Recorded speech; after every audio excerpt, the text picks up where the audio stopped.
Los siguientes relatos fueron escritos y adaptados por Alex Morales Gómez. En la descripción de este video se encuentra el link de la página de Facebook. Síguelo. El vuelo de las brujas.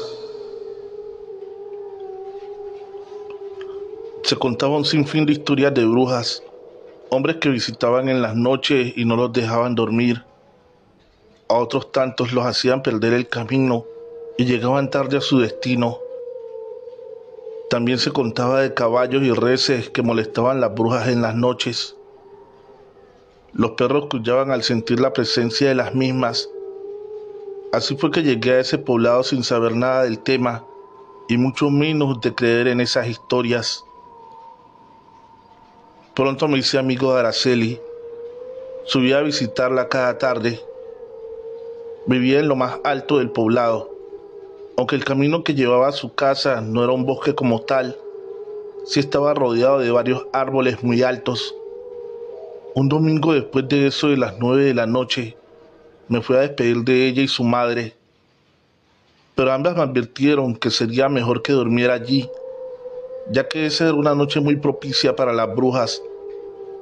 La verdad es que ya había dormido en algunas ocasiones en casa de Araceli, aunque aún no era mi novio oficial, sí teníamos algo, pero al día siguiente debía estar temprano en la escuela. Yo era profesor allí, así que no quería tener que madrugar tanto al día siguiente. Les dije con confianza y mucha sinceridad que no creía en esas cosas. Ellas sonrientes me dijeron que sería mejor que creyera, ya que por esos lados era muy común verlas. Me despedí sin más preámbulos. Había caminado poco más de 500 metros cuando escucho el volar de varias aves, y digo aves por tener una referencia de algo, pero lo que volaba sobre los árboles era algo bastante grande y en una buena cantidad. Me paré en seco intentando identificar qué podía ser. El volar de aquello seguía, pero no podía saber qué era. Seguí mi camino. Al dar algunos pasos, escucho una risa tenebrosa, la conocida risa de una bruja. Esta fue acompañada de varias más. Eran brujas los que volaban sobre mí. Apresuré el paso.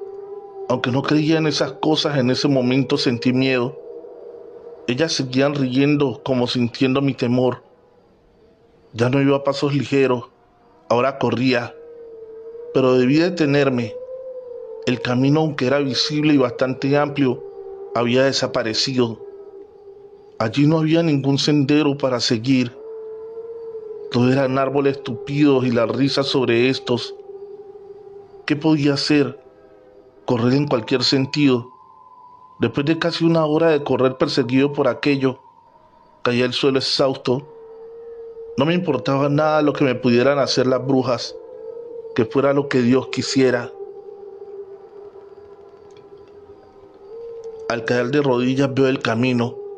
Lo más extraño de todo es que estoy en el mismo lugar donde escuché el volar de las risas por primera vez. No había ido a ningún lado, pero estaba sumamente cansado. Así que sin mucho pensarlo, volví a casa de Araceli. Pronto llegué allí sin ningún contratiempo. Casi tumbo la puerta de la casa golpeando para que me abrieran, pero nadie salía. No podía ser que madre e hija tuvieran el sueño tan profundo. Rodeando la casa pude verlas cada una en su habitación. Dormían completamente desnudas, Araceli en su cama, la madre de esta en el piso de su habitación. Ambas estaban embadurnadas de una materia viscosa. Fue a gritarle a la madre para que me abriera, pero en algo que no había reparado antes me hizo desistir. La mujer estaba a algunos centímetros del piso, levitaba. Eso no era posible. Me acurruqué y me quedé mirándola. No podía ser. Qué locura era aquella. Ya casi al amanecer sentí el volar de aquello y posarse en el techo de la casa. Allí las vi. Sus figuras parecían de mujer, pero más como una sombra o un humo negro. Se podría decir que un alma oscura. Las vi pasar el techo de la casa. Vi esa sombra entrar en el cuerpo de la señora. No sé cómo ser más específico. Simplemente entró por su pecho. Al entrar, la mujer dio un suspiro y se volteó de la cama. Debo aclarar que todo este tiempo que estuve mirándola, nunca se movió. En el instante que ella se movió en la cama, afuera dio su primer canto el gallo. Ya llegaba la madrugada. Fui y me asomé a la habitación de Araceli. Esta dormía apaciblemente, con una sonrisa en los labios. Al parecer tenía sueños gratos. Aunque bella allí desnuda, entendía que no era una mujer a la que debería volver a visitar. El primer rayo del sol alumbraba en el cielo cuando emprendí camino al poblado. Al pasar por donde perdí el camino, pude notar mis pisadas en círculos. Todo ese tiempo no me fui del mismo lugar. Ese día no di clase. Al siguiente lo hice y al tercero renuncié. No quería estar más tiempo allí. Claro que tuve problemas con mis superiores por dejar mi puesto así. Pero como decía mi padre, el miedo no tiene pantalones. El día que tomé el autobús que me llevaría a la ciudad, vi a Araceli parada en un andén. Me miraba y me sonreía. Esa última vez la vi más bella que nunca, pero también más malvada. Al parecer se sentía orgullosa de ser una bruja. Trovadores, tenemos otros relatos más. Pero antes de continuar, por favor, deja tu pulgar arriba y un comentario. Eso nos ayudaría a que YouTube promocione este video. Continuamos. Cucharita de hueso. En mi juventud se escuchaba una canción que se llamaba La Cucharita de Hueso. Se trataba de un hombre que le regalaron una cuchara de hueso, pero al poco tiempo se la robaron. La realidad es que la canción no me interesaba mucho. Era una canción más para los abuelos, pero me causaba impresión una cuchara de hueso. ¿A quién pertenecía dicho hueso? ¿A un animal o a un ser humano? Me obsesioné tanto con el tema que buscaba animales muertos para sacar un hueso, así fabricar mi propia cuchara. Aunque los encontré, no eran de mi agrado. Al cumplir 16 años, me entré al cementerio con mi mejor amigo. Casi era la medianoche. Allí rodé la falange de una mano para fabricar mi propia cuchara de hueso. Resulta que la falange era muy pequeña para mi cometido, así que volví. En esta ocasión solo, porque mi amigo estaba muerto del miedo. Según leí, el fémur sería el hueso más idóneo para esta labor. No fue fácil, aunque el cuerpo estaba casi en los huesos pelados. Habían partes de piel tostada que lo sostenía. Al fin logré llevarme el hueso. Mi padre tiene algunas herramientas para uso personal, pero estas servirían. Llegué a casa pasada la medianoche. Ya no había manera de empezar mi trabajo. La realidad es que me sentía eufórico. Dejé los huesos bajo la cama. Aún conservaba la falange. Me dormí pronto. Entre sueño y despierto siento que mueven mi cama de un lado a otro, como si de una balsa en medio del mar se tratara. Yo intentaba abrir mis ojos y salir de aquella pesadilla. Cuando por fin logré despertar, la realidad que veía en mis ojos fue peor. Frente a mi cama había un hombre. Más que un hombre, una calavera. Le faltaba su pie, bueno, su hueso, específicamente el que yo tenía bajo mi cama, y me señalaba con su dedo faltante de una falange. De un grito que despertó a mis padres, la calavera desapareció. Mis padres llegaron preocupados y les dije que solo había sido una pesadilla. A primera hora fue al cementerio. Buscaría el descuido del sepulturero y dejaría ambos huesos en su lugar. A pesar que en realidad yo pensaba que solo era una pesadilla, no quería volver a ver esa calavera. En un momento que vi al joven que hacía de sepulturero ir a traer algo de las herramientas, como pude los dejé en la tumba que yo medio había cerrado. Al voltearme veo a un hombre a mis espaldas. En primer momento pensé que era el sepulturero. Creí que me había descubierto, pero no era él. Era un hombre alto, muy serio, con un gran sombrero. Su mirada era acusadora y temeraria. Escuché una voz atronadora y terrorífica: deja tranquilos a los que descansan en paz. Al escuchar la voz supe que era él. Era el hombre que su cuerpo estaba en la tumba. De un grito y caí. No recuerdo más, hasta que desperté en brazos del sepulturero. No sé qué hablé mientras estaba inconsciente, pero él me decía que tal vez el hombre que vi era el mismo ladrón de tumbas que ya había ido 2 veces, pero él lo estaría vigilando. No dije nada. Me paré, le di las gracias y me fui a casa. Nunca antes había contado lo que viví, pero les aseguro que nunca volvería a tomar nada de los muertos. Trovadores, mientras les narro el siguiente relato, compartan este video en sus redes sociales. Eso sería de mucha ayuda. El hombre del bosque. Su vocación y su mayor deseo siempre fue ser sacerdote, un hombre de fe, dirían todos en el pueblo. Su familia, aunque humilde, ahorró el dinero para enviarlo a Roma, a uno de los mejores seminarios. Él, por su propia fe, no lo decía, pero deseaba con todo su corazón llegar a ser cardenal y por ende aspirar a la silla de San Pedro. Ya todo estaba dispuesto para que nuestro joven protagonista viajara al viejo continente y convertirse en un sacerdote, el cual sería el orgullo de su familia y de todo el pueblo. Como hombre de fe y creyendo ciegamente en las enseñanzas de Jesús, le pidió a sus tíos que le prestaran una pequeña cabaña alejada de todo. Sería una especie de retiro espiritual voluntario. Así pasaría los últimos días solo. Qué grande les parecía a sus familiares, qué dedicado a su fe.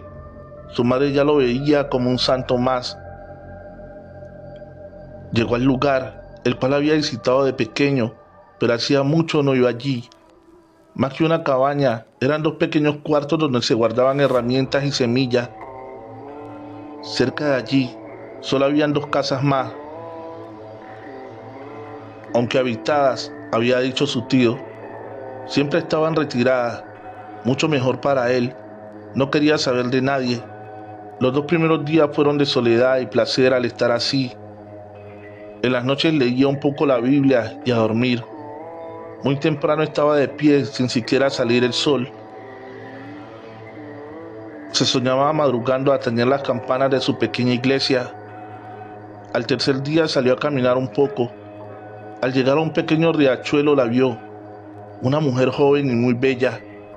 Lavaba ropa y cantaba. Él la miró hurtadilla. Se sintió mal, pero no era capaz de dejarla de mirar. Después la vio desnudarse y bañarse en el río. Él huyó a la cabaña. Eso eran cosas del demonio que lo estaba poniendo a prueba. A pesar de sentirse culpable y pecador, volvió una y otra vez. Ya no huía, la miraba en silencio, oraba por su pecado, pero así y todo la espiaba. Se enamoró perdidamente de ella. Hacia la distancia, oraba, lloraba por su pecado, pero volvía cada mañana hasta que la abordó. Escucharla y verla de cerca era como tocar el cielo con las manos. Él pensó 1000 cosas antes de dar ese decisivo paso. Ella le correspondía, se hicieron amantes. Ya no era un retiro espiritual, era una luna de miel. Ella vivía cerca de allí con su madre. Le gustaba ir a lavar allí porque en la soledad podía bañarse desnuda. Faltaban pocos días para él irse. Ella hablaba de matrimonio. Él callado pensaba en el seminario. Una tarde mientras hacían el amor, él le confesó que seguía con sus planes del seminario. Ella enloqueció, salió corriendo por medio del camino desnuda. Gritaba que no lo dejaría ir de allí, así tuviera que luchar contra el mismo Dios. Faltaban 2 días para marcharse. Hacía 3 que ella se había ido histérica. Hubiera querido despedirse de ella, pero ni modo. Esa era la voluntad de Dios. Ella sería su primera y única mujer. Es lo que quiso Dios. Así que él solo había cumplido con los designios del Creador. Esa última noche, un gran vendaval cubrió la región. La lluvia fuerte golpeaba los techos. El viento rugía con fuerza. Se escuchaba cuando arrancaba los árboles. Él hacía lo único que sabía hacer: rezar y pedir a Dios que pasara pronto la tormenta. Asegura él que en un momento dado sintió la risa de ella a través de la tormenta. Salió como loco en medio de la lluvia, llamándola por su nombre. Se perdió en medio del bosque que daba a los límites de la cabaña. 2 días después lo encontró un leñador. Lo llevó a su cabaña. El joven le contó esta historia, también quién era su familia. Le aseguró que ella estaba allí en el bosque. El leñador buscó la manera de hacerle entender que por allí no vivía nadie. El joven desesperado huyó de nuevo y se perdió en la espesura de los árboles. El leñador buscó la familia de este y contó también esta historia. Los padres y tíos lo buscaron por varios días, pero nunca dieron con él. Desapareció. Aunque algunas personas que se aventuran a subir por allí aseguran haberlo visto hablando solo. Anda desnudo. Se le ve sonriente, se le ve feliz. Muchos aseguran que no pudo vencer la prueba que le puso el demonio. Otros tantos dicen que encontró la felicidad. La mayoría simplemente dicen que enloqueció. Trovadores, tenemos un relato más, pero antes de continuar, les pido que por favor se suscriban a este canal, activando la campanita de notificaciones. En la descripción de este video está el correo de contacto, así como nuestra cuenta de PayPal si quiere realizar una donación. Que las hay, las hay. Esto pasó en mi sitio de trabajo. A uno de mis compañeros se le perdió su teléfono móvil. A pesar que nuestro jefe llamó a uno por uno a su oficina, intentando persuadir a esa persona para que entregara el objeto robado, no hubo manera de hacerlo entrar en razón. Mi compañero, a quien le habían robado, solicitó al jefe si nos podía hablar a todos. Así que reunido en la sala de juntas, el compañero habló de una manera fría pero categórica. Pidió a quien tuviera su móvil dejarlo en algún lugar visible, así no tendría problema. Advertía que si al terminar la jornada el móvil no aparecía, quien lo tuviera pasaría la peor noche de su vida. A muchos nos pareció una amenaza algo infantil, más bien divertida. Asimismo debió haber pensado el ladrón. La jornada terminó y del móvil nada. Siempre he sido de los que primero llega al trabajo. Al día siguiente encuentro un compañero sentado con la cabeza entre sus manos. De primera vista pensé que estaba enfermo o algo así.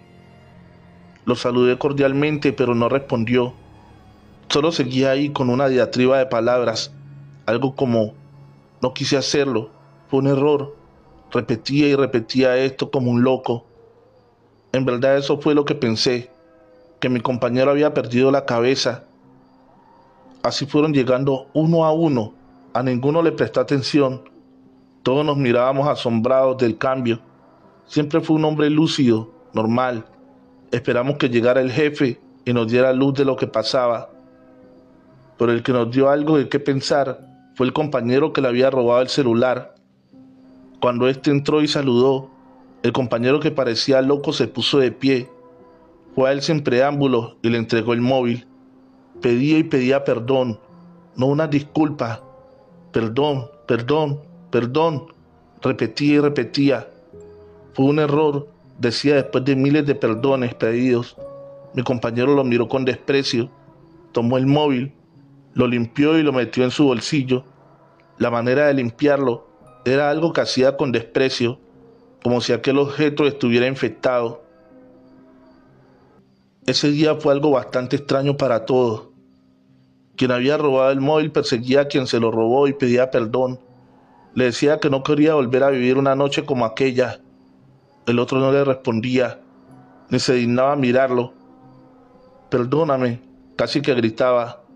Esa misma tarde renunció y no volví a saber de él hasta algunos años después. Lo encontré en un bar de mala muerte. Lo vi de fuera y entré a saludarlo. Se veía desaliñado y sucio. Me reconoció de inmediato y por su cara se alegró de verme. Me contó lo que había pasado para renunciar donde trabajábamos juntos. Me confesó que no se robó el móvil por necesidad. Simplemente lo tomó y ya está. Pero después de tanto revuelo sintió pena de ser catalogado como ladrón. Así que simplemente se lo quedó. Cuando llegó a casa lo dejó en la mesa de noche. Se sentía un ser ruin, pero nada podía hacer ya. Pronto se fue a la cama, sintió que el móvil vibró. No podía ser, él lo había apagado. Al levantar la cabeza en medio de la penumbra de la noche vio una sombra, al parecer una mujer. Sintió un dolor de cabeza insoportable. Fue a ponerse de pie, pero esa mujer levantó las manos y en la habitación todo voló por los aires. La cama se levantó unos centímetros del piso. Por Dios, amigo, sé que suena algo muy loco, pero así fue. Quiso bajarse de la cama y huir, pero unas manos invisibles lo retenían. Más que retenerlo, lo aprisionaban tan fuerte contra la cama que le hacían daño. Fue tanto el daño que al día siguiente tenía morados en el pecho. No podía huir, nada podía hacer. Su cabeza iba a reventar. La habitación era un huracán. Todo estaba volando de acá para allá. Eso fue toda la noche. Solo el primer canto del gallo, todo volvió a la normalidad. Todo acabó con el vibrar del nuevo móvil. Entendía que ese era el causante de lo vivido. Por eso lo devolvió. Pero al compañero no perdonarle, supo que no debía quedarse allí. Una noche más de aquella y se enloquecería. Una como esa, no volvió a vivirla. Pero el dolor de cabeza lo tiene desde entonces. Es insoportable. Y mi mala suerte va en aumento. Le pregunté qué creía que le había pasado. Él tenía la respuesta. Al parecer, después de esto, investigó a nuestro otro compañero y la madre era una bruja reconocida con un gran poder. Esta era quien se le había aparecido aquella noche. Se cree que por el objeto de la persona se puede guiar y llegar a cualquier lugar. Una historia bastante extraña. Me despedí de él. Allí lo dejé con su cabeza entre las manos, igual que lo vi esa mañana que entregó el móvil. Nunca más volví a saber de él.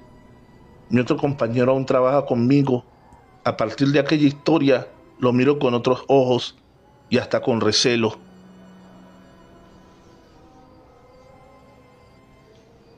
Hemos llegado al final de este episodio. Trovadores, te pido que por favor visites la descripción del video y sigas la página de nuestro querido escritor Alex Morales Gómez. Puedes apoyarlo enviándole estrellas en cada uno de sus videos. Recuerda dejar tu pulgar arriba, un comentario y compartir este video en tus redes sociales. Eso nos ayudaría a seguir creciendo. Si aún no estás suscrito, dale fuerte al botón de suscripción activando la campanita de notificaciones. También estoy dejándote el link a mi cuenta de PayPal si deseas realizar una donación para seguir consiguiendo implementos y así ayudar a mejorar los podcasts de este canal. Feliz noche, trovadores, amantes de cuentos de terror.